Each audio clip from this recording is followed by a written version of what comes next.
¿Qué tal? ¿Cómo les va, estimada audiencia? Acá estamos en un nuevo programa de Disenso, Toda la Verdad Primero, y con un invitado conocido, amigo mío, colega, que es el doctor Luis Echeverry.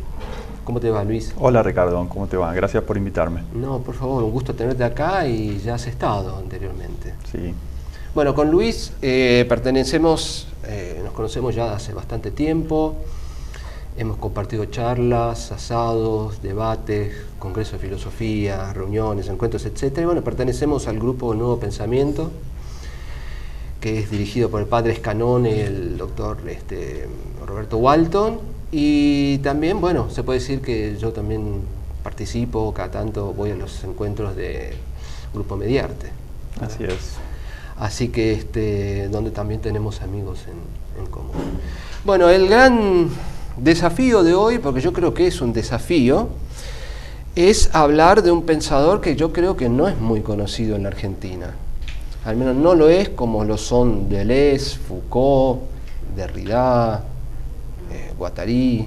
Sí, es así. Está entrando ahora en un diálogo con algunos de nuestros contemporáneos, pero hasta ahora creo que con algunos prejuicios. Así que sí, ¿no? Me parece que sí, que son más los prejuicios que una lectura seria que se hace. Bueno, el pensador en cuestión se denomina, y acá tenemos ya una primera duda, no sabemos si es Peter o Peter Sloterdijk o Peter Sloterdijk, ¿no? Yo he escuchado que es Peter Sloterdijk, pero bueno, este es un autor muy prolífico. Sí. Por sí. Ya ves la mesa, está llena de volúmenes voluminosos y coloridos. Varios libros, y yo creo que, es más, estos libros que nos hemos traído le faltan muchos más todavía, porque Sí. cada vez que entra a una librería especializada, porque no en todos los lugares está, las obras de él, hay muchísimos libros, ¿no? Pero hoy, bueno, como para introducir el tema de este pensador, para introducir su pensamiento, yo diría referirnos a lo que es la trilogía de su obra, creo que más importante, o al menos más reconocida, que es Esferas 1, 2 y 3, respectivamente.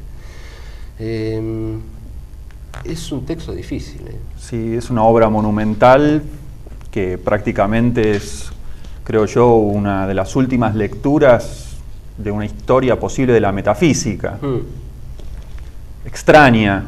Sí. Pero no sé si tenemos un autor contemporáneo que haya hecho este esfuerzo de volver a intentar escribir una historia de la filosofía. Yo no conozco.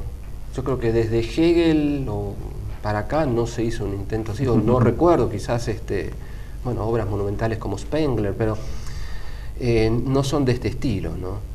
Ahora, me parece que la obra de Esferas, tanto la primera, la segunda, la tercera, yo confieso, voy por la segunda recién. He leído otros textos de él, pero voy por la segunda. La primera me fascinó, me gustó mucho. Después voy a decir a partir de dónde me gustó, porque me costó engancharme. Pero lo que quiero decir, para aquel que nunca ha leído a Sloterdijk y quiere empezar a leer Esferas, no se tome el proyecto de lectura como algo que se puede realizar de manera rápida, inmediata, digamos, todo lo contrario. Yo creo que hay que meterse en el texto, dejarse llevar por el texto.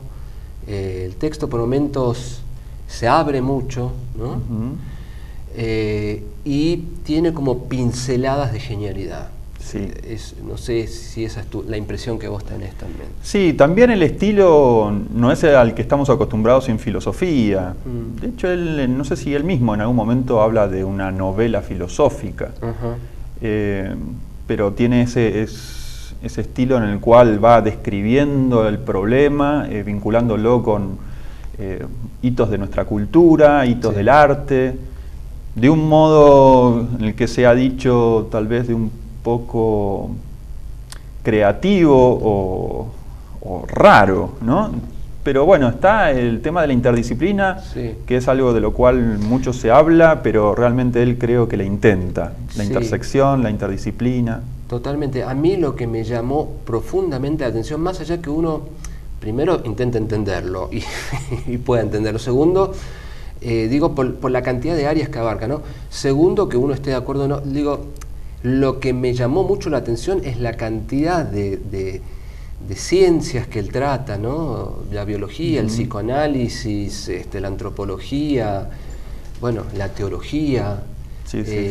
Hace todo un recorrido histórico por estas diversas disciplinas desde su propia posición filosófica, porque no es un filósofo neutro, tiene una posición... No. Aquí lo que hay es una tesis. Sí. Eso claramente es una tesis, un posicionamiento frente a la historia de la filosofía, que tal vez no es inaugural, eso creo que lo podemos después discutir, pero en principio es un rendimiento prolífico de nuestra filosofía contemporánea y la lanza, creo, al siglo XXI también. Sí. Si es que el entusiasmo no nos está tomando Nosotros hacia algún lugar, bastante ¿no? entusiasmados. Yo también he leído otros textos de él que son más breves, no he leído todos, por supuesto, pero he leído algunos, me estoy metiendo a poco en la obra y bueno, es un pensador muy interesante, ¿no? Pero yo creo que el núcleo filosófico de su pensamiento posiblemente se haya desarrollado en esta trilogía de Esferas. Yo he comenzado con que es de los últimos que se han publicado acá, que se llama Has de cambiar tu vida, que parece más el título de un libro de autoayuda. Pero entrando en el contenido mismo, más bien retoma el hilo conductor del cuidado de sí mismo, las antropotécnicas, un diálogo con Nietzsche, con Heidegger, con Foucault. Sí. Y realmente es realmente un experimento de antropología bastante fuerte. Después mi seguidilla fue haber retomado entonces esta obra, que es la suya monumental, Esferas 1, Esferas 2 y Esferas 3. Yo te voy a decir por dónde empecé yo y voy a hacer una pequeña relación entre el pensamiento de Sloterdijk y el de Heidegger, porque yo empecé por ahí, que es un texto que se llama Sin salvación, tras las huellas de Heidegger. Y acá hay un capítulo que se llama Reglas para el parque humano, una respuesta a la carta sobre el humanismo de Heidegger, que es, creo que, uno de los textos más conocidos de él. Tengo entendido que es una respuesta de él hacia esta problemática o a una temática que suscitó Habermas. Sí, así es. Yo no lo recuerdo bien y no lo tengo todavía leído completo, pero parece que ese es el contexto. Bueno, él empieza hablando acá sobre la carta sobre el humanismo de Heidegger. Voy a leer un poquito algunas cosas que sinteticé. Y él da a entender que ya estamos transitando una etapa posthumanista. Digamos, yo creo que, y esto estás de acuerdo conmigo, él es un pensador postmetafísico. Si bien recorre la metafísica históricamente, me animo a decir, inclusive recorre el pensamiento premetafísico, ¿no? Porque se remite a la India, a Egipto, a China, a culturas precolombinas, africanas, y después empieza con los presocráticos, bueno, con toda la historia de la filosofía occidental, pero lo hace desde un posicionamiento ya postmetafísico y posthumanista, ¿no? Por eso este escrito intenta, digamos, partir de Heidegger, pero ya de alguna manera lo toma a Heidegger como punto de partida, pero al mismo tiempo intenta ir marcando cierta distancia de Heidegger, ¿no? Pero bueno, básicamente él dice lo que Heidegger sostiene, que tanto el cristianismo, el marxismo y el existencialismo eran variantes de ese humanismo cuando Heidegger escribió la carta a Jean Bouffret. Y dice, en realidad los humanismos evitan la radicalidad extrema de la pregunta por el hombre. Esto es muy heideggeriano. Partiendo de que el hombre es de ese supuesto que también afirma Heidegger, que es un animal racional, ¿no? Esto Heidegger lo ha criticado mucho en su obra durante muchísimo tiempo. Para Sloterdijk queda, no obstante, sin aclarar cómo estaría constituida una sociedad de vecinos del ser, algo así como una iglesia invisible de individuos dispersos. y donde él ve que acá hay un carácter criptocatólico de estas figuras de meditación. Él utiliza mucho el término, o al menos en algunos capítulos de este libro de Sin Salvación, criptocatólico, para referirse a Heidegger. Y relaciona a Heidegger, por ejemplo, en uno de los capítulos con San Agustín, y también, si no me equivoco, con Pascal o Lutero, ¿no? Pero sobre todo con la obra de San Agustín. Pero esta caracterización de criptocatolicismo al pensamiento de Heidegger es interesante el término. Sí. Él lo que dice, en definitiva, es que, digamos, lo que él intenta añadir al pensamiento de Heidegger, y él nota que, porque digamos, él parte de Heidegger, pero al mismo tiempo se aleja, y lo que él ve es que falta en Heidegger lo que sería, lo que él llama la aventura de la homonización, o también lo que él denomina como revolución antropogenética. Dice, y que Heidegger no tuvo en cuenta esta cuestión, ¿no? Una palabra que utilizaste vos, que es la antropogénesis, sí, que aparece bastante también. Sí, la tesis fundamental de este último libro que por lo menos yo adquirí y que fue el primero en leer, la tesis fundamental es que el hombre tiene que hacerse a sí mismo, darse la forma a sí mismo. Por eso habría que ver hasta dónde es o no un posthumanismo, porque la tarea le está de vuelta al hombre, en el sentido de que se tiene que dar a sí mismo la forma mediante técnicas, es decir, mediante modos de hacer el mundo y hacerse a sí mismo, y ejercicios, sostenerse en la existencia ejercitándose en esas formas de ser y de habitar. Claro, pero ojo que el hombre no hay que tomarlo como un individuo en el sentido sartreano, digamos. Y él es muy crítico también cuando habla en la analítica heideggeriana, cuando se habla de la individuación, digamos, a través de la asunción de la finitud del ser para la muerte. Bueno, él dice ahí que este individuo aislado precisamente no ve que pertenece a una estructura también que le es previa, que son precisamente esto que él denomina esferas y que va variando a lo largo de su obra, ¿no? Sí. No, como lo expresé, claro, parece ser una vuelta a un sujeto que se autoproduce a sí mismo.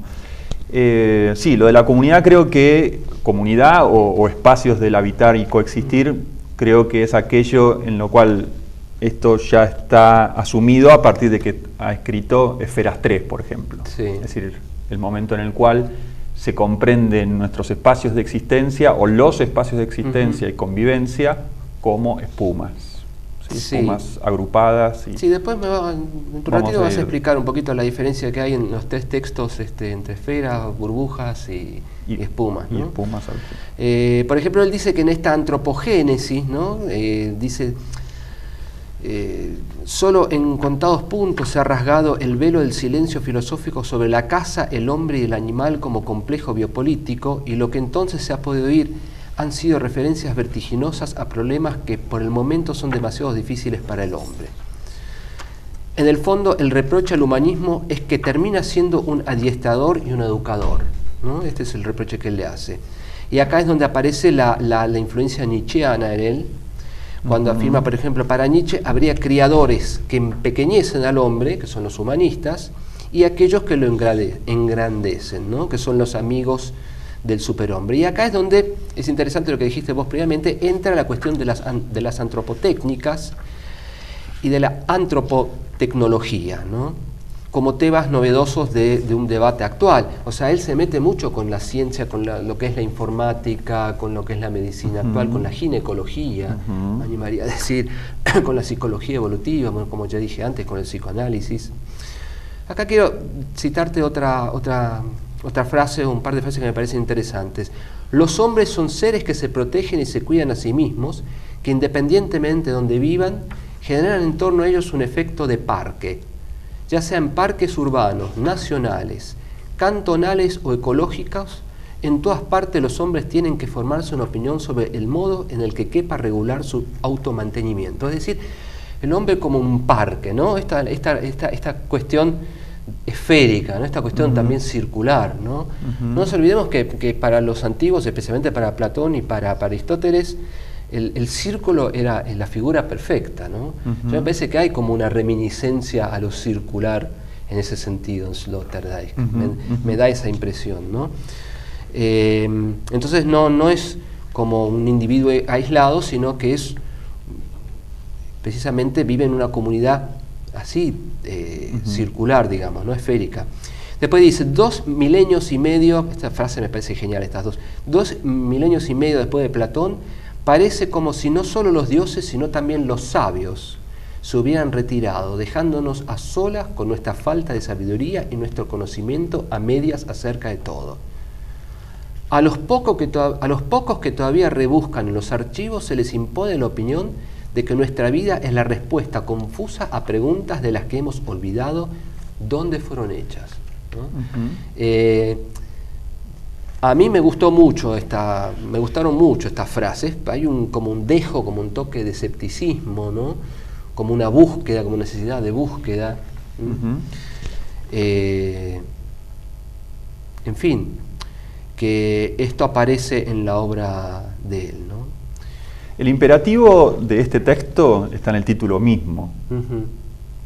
Has de cambiar tu vida. Uh-huh. Es un imperativo que vuelve a lanzar al hombre, si querés, con todos sus fragmentos contemporáneos o desde esas espumas en las cuales en el último tomo de la trilogía intenta desarrollar, pero que no carece de responsabilidad.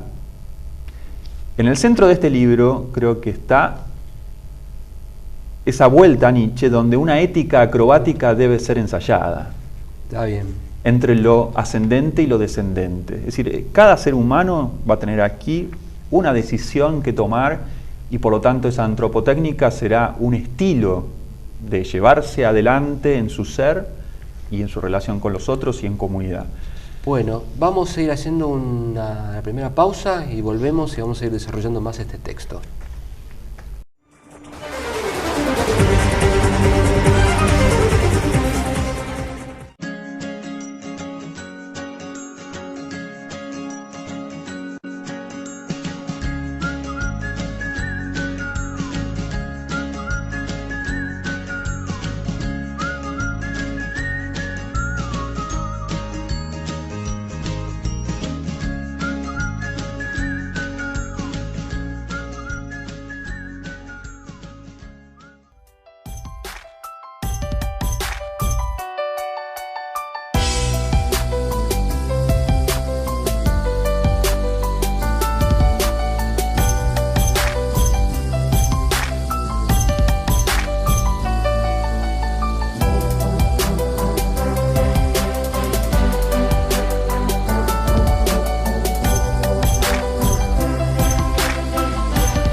Seguimos acá en Disenso, toda la verdad primero, con Luis Echeverry, hablando sobre Peter Sloterdijk, pensador contemporáneo actual, alemán, y que escribió, como hemos dicho, la trilogía Esferas, entre otros textos. Bueno, yendo a la trilogía Esferas, él habla de una fenomenología de las esferas, es decir, utiliza el término fenomenología, ¿no?, para describir su pensamiento de alguna manera.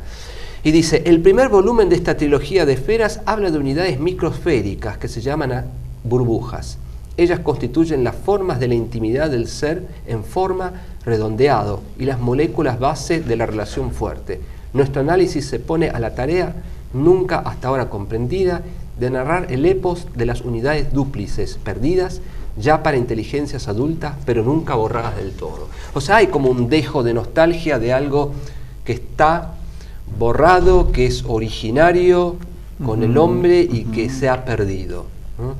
Esto lo voy a aclarar yo quizás un poquito más en algún capítulo que a mí me cautivó. Sí, en el capítulo 8 de Esferas 1 hace un recuento de lo que es prácticamente el esquema total del libro, sí, que es un recorrido por esas microsferas, haciendo una fenomenología, donde la primera, donde se trabaja el espacio intercordial. Ese es el primero de los espacios. Luego, la esfera interfacial, luego las fuerzas mágicas de unión y de influjos hipnóticos, cosa extrañísima. El cuarto, una inmanencia o espacio interior. El quinto, una díada con, que es todo una reflexión sobre la placenta y sobre el acompañamiento prenatal, materia en la cual creo que ningún filósofo ha hablado de esto. Que yo recuerdo.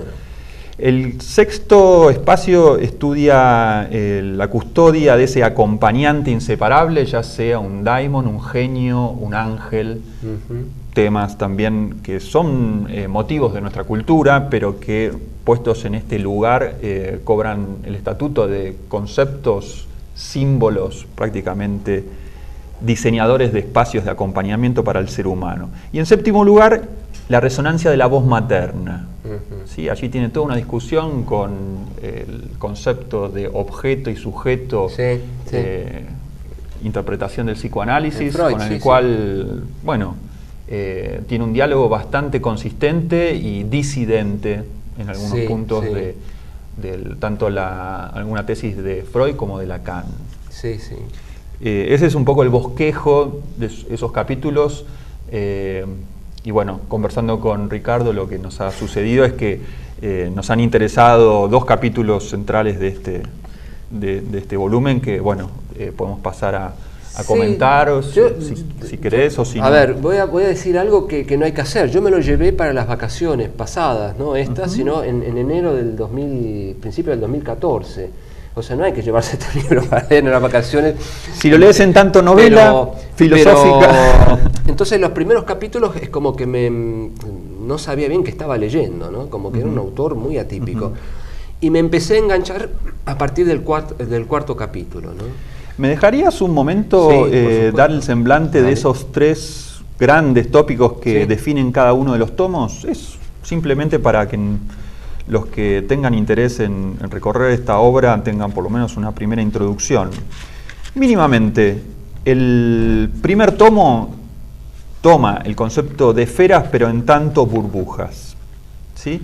Ese espacio humano, y lo llama de este modo, llamamos a ese interior la micrósfera y la caracterizamos como un sistema de inmunidad espacial anímico, ¿sí? Y como hemos dicho en este detalle, recorre esos 7 modos de esta primera conceptualización que, bueno, toma esta forma de burbujas. El segundo de los tomos, que es el cual estamos exhibiendo y al cual yo todavía no me animé, por volumen y por tema, trata de ese intento de Occidente de haber buscado una macroesfera. Es decir, la concepción de mundo y la concepción de Dios y de la teología, que es prácticamente el hilo conductor de la metafísica, es el intento de vincular a la humanidad en una macrosfera.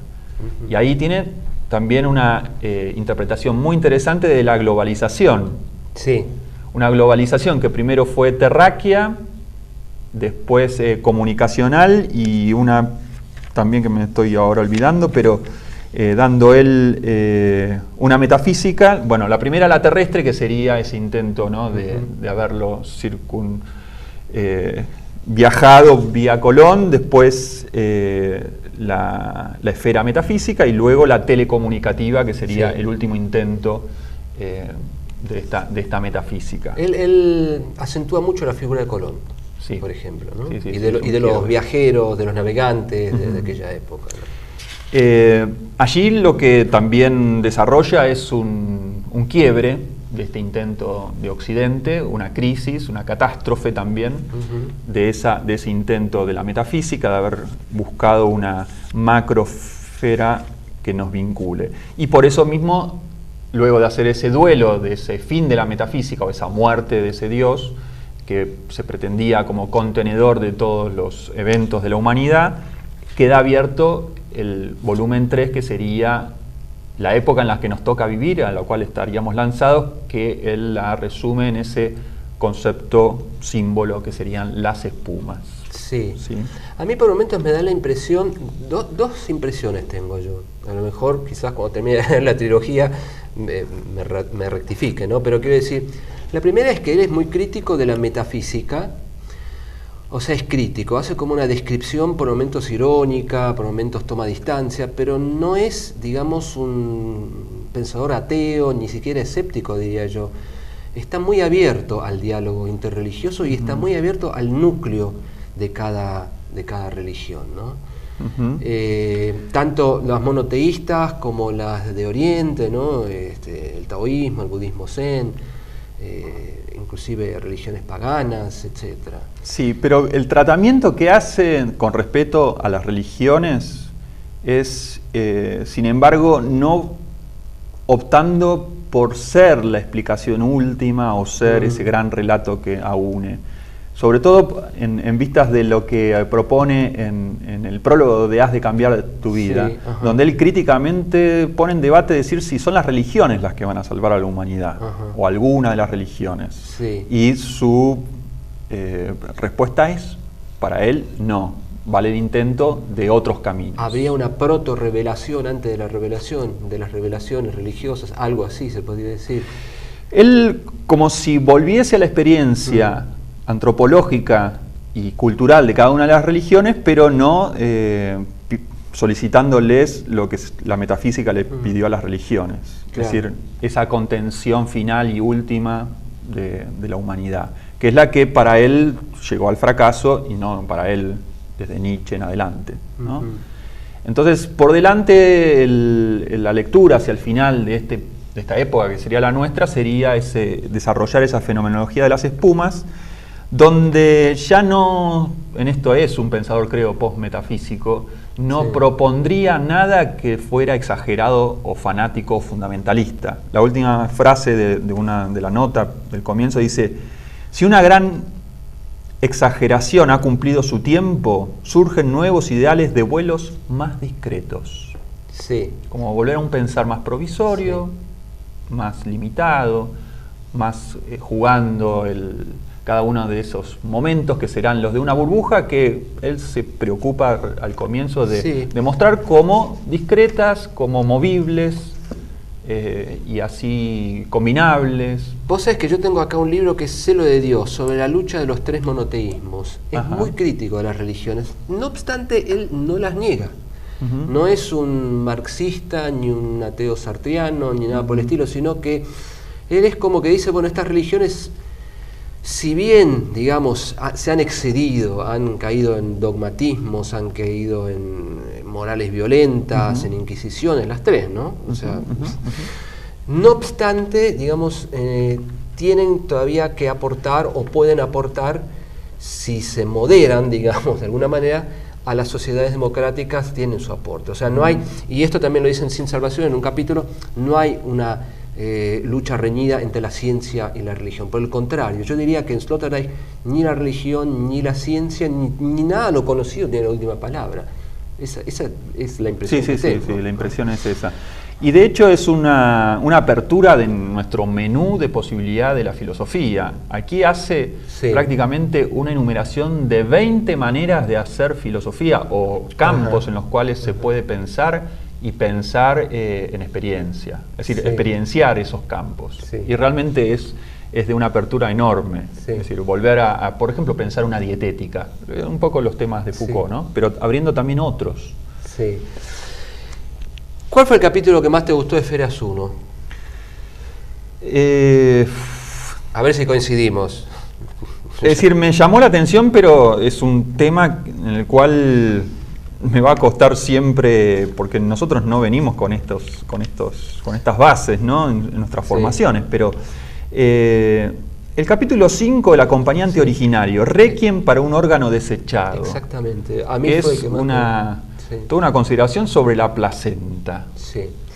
Ahí él muestra histórico-antropológicamente cómo la placenta en distintas culturas, pero en diversas culturas, desde culturas, la cultura judía, la cristiana, en Egipto, en culturas paganas, etcétera, cómo la placenta tenía una función fundamental una vez que nacía el bebé, ¿no? Digamos. Como esta placenta se le rendía como un homenaje, y esta placenta era como el otro, ¿no? Inseparable del que ha nacido.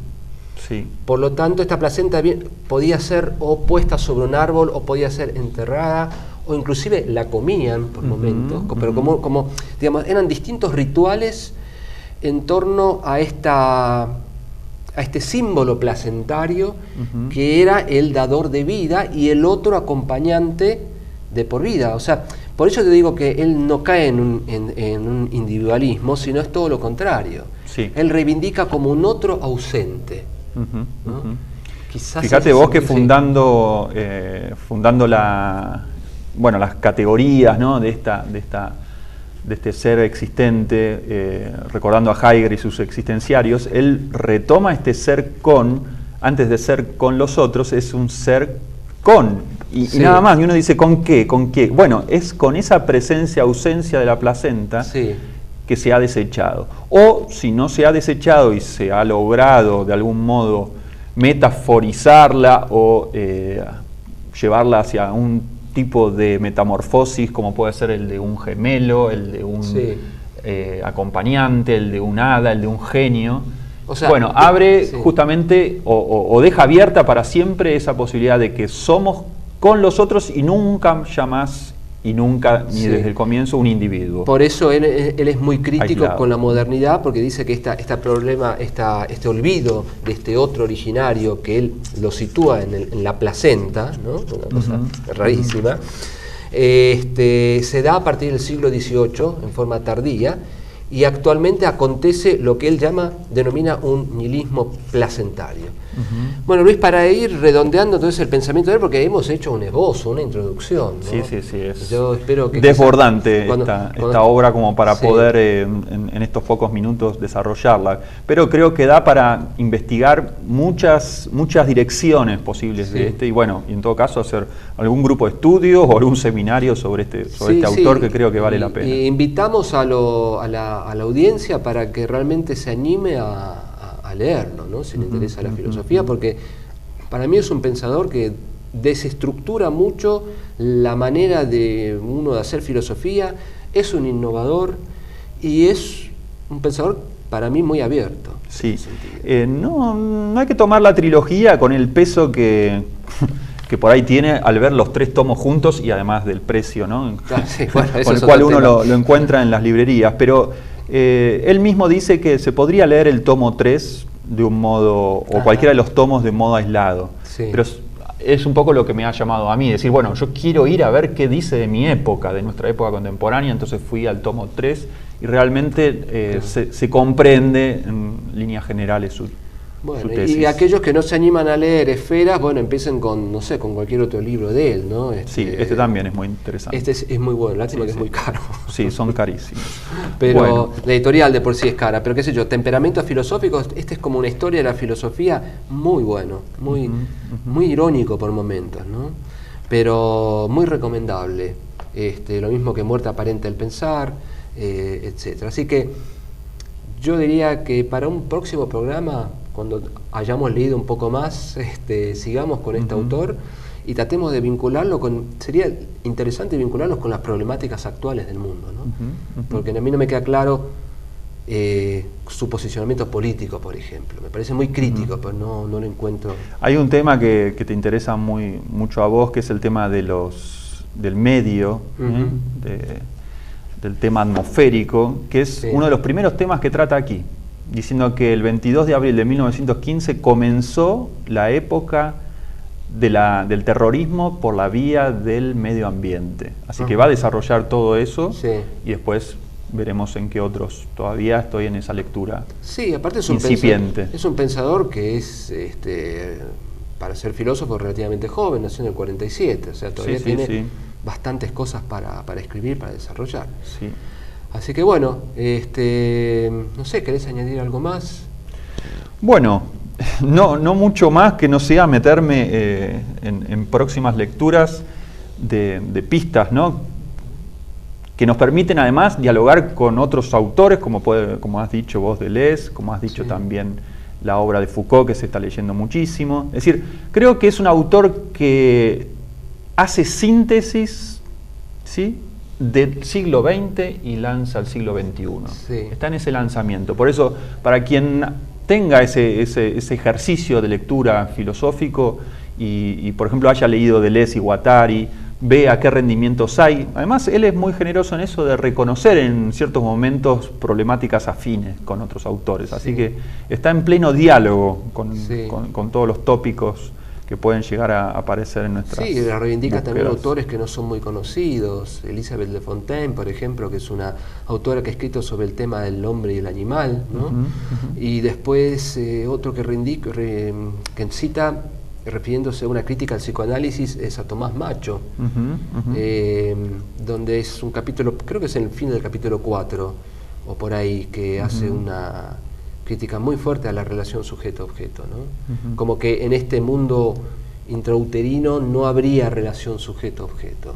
Sí, sí. Por ejemplo, eso me parece fascinante. Y la fenomenología de ese momento, ¿no?, prenatal, bueno, la hace a partir de unos datos que le aporta la ciencia. Es decir, la experiencia acústica, la experiencia líquida.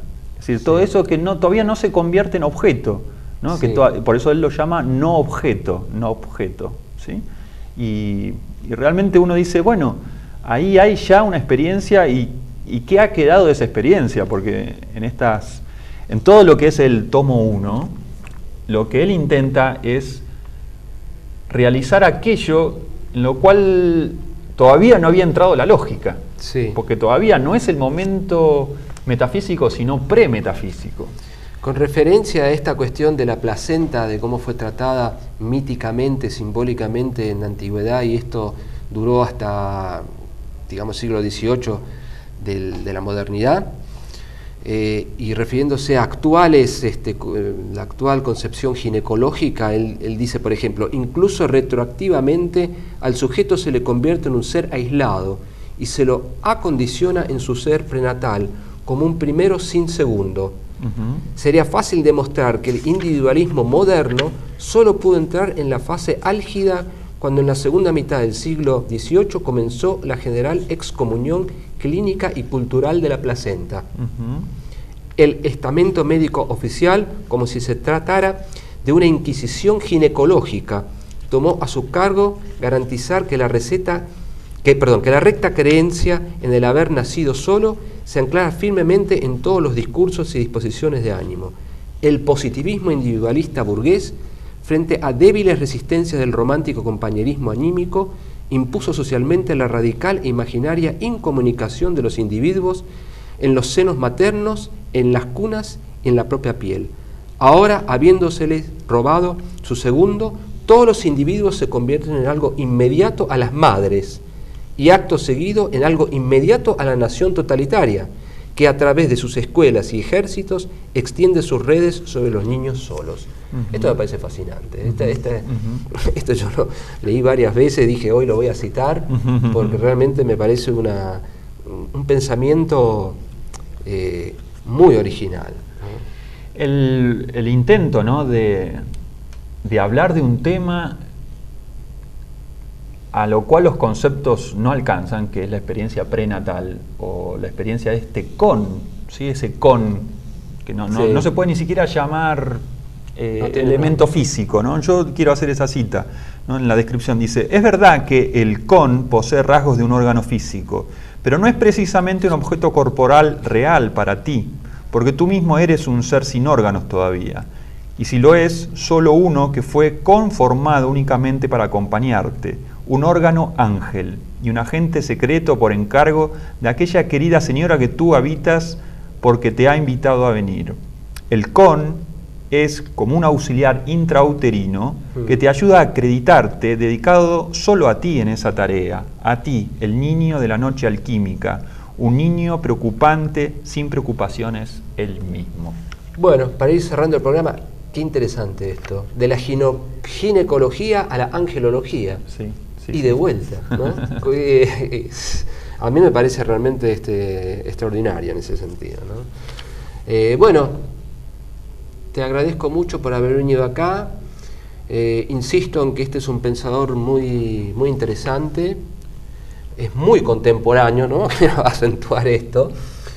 Y yo espero que tenga más cabida en nuestro medio, ¿no? Que se lo empiece a estudiar más, que se lo empiece a conocer para empezar, ¿no? Yo en mis materias ya he incluido varios tratamientos de sus capítulos. Así Sí, que sí. Yo lo he citado en alguna que otro escrito y posiblemente dé algún curso sobre él.